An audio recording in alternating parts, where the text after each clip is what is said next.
Hello, and welcome to this week's episode of Ask Steph.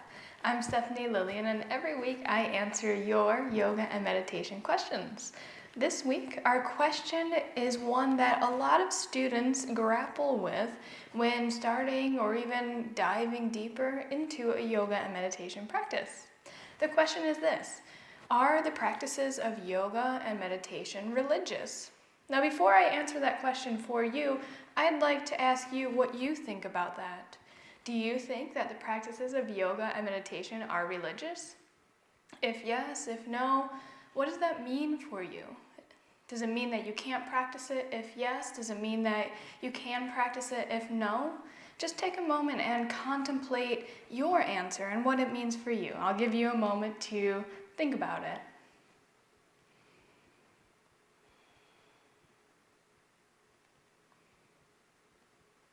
So hopefully you came up with an answer. If you still need some time to ponder that question, I'd really like you to come up with your own answer and what it means for you before moving on with watching the rest of this video.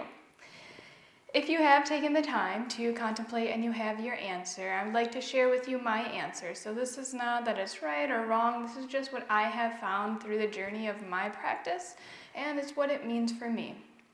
So I'd like to, before I jump into this question, kind of preface it that I have found that most things in life are what you make of it. So when you go in with an intention, you're most likely to get that out. For example, perfect example, if somebody approaches the practice of yoga with the sole intention of gaining flexibility or becoming stronger, that's probably all they're going to get out of the practice. They're more likely not going to dive into those deeper realms of maybe getting into the mind and meditative aspects of the practice.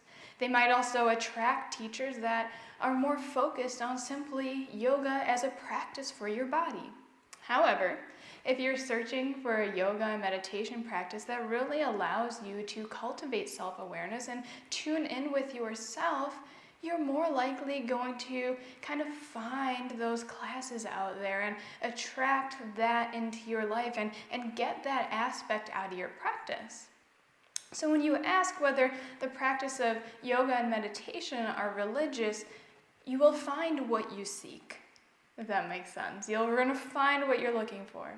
At the very basis of this, yoga and meditation, yes, they have lineage and heritage that trace back to different regions of the country and maybe have correlations with certain religions, if you will, or thought work practices, for example, Buddhism, or having roots in India. However, as I learned in my meditation instructor training program, unless it's a religion to follow your breath, then no, the practices are not strictly under one certain religion and that it's going to bring you into some sort of deity or God type form. It's simply coming back home, finding your breath. If you can breathe, you can practice yoga and meditation. And the breath, as far as I'm concerned, and far as I have learned so far, following and feeling the breath, it's not a religion.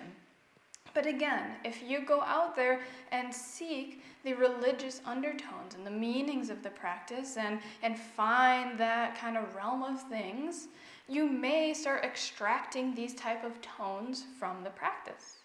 I know there are many different types of people who practice all sorts of religions around the world that also practice yoga and meditation. Whether it's Christianity, Catholicism, Buddhism, whatever it is, they all come to this common place within the practice of yoga and meditation. At the end of the day, the practices of yoga and meditation, and again, I'm solely speaking from my experience and practice, it's a way to come back to yourself. It's introspection, it's self-awareness, it's coming home.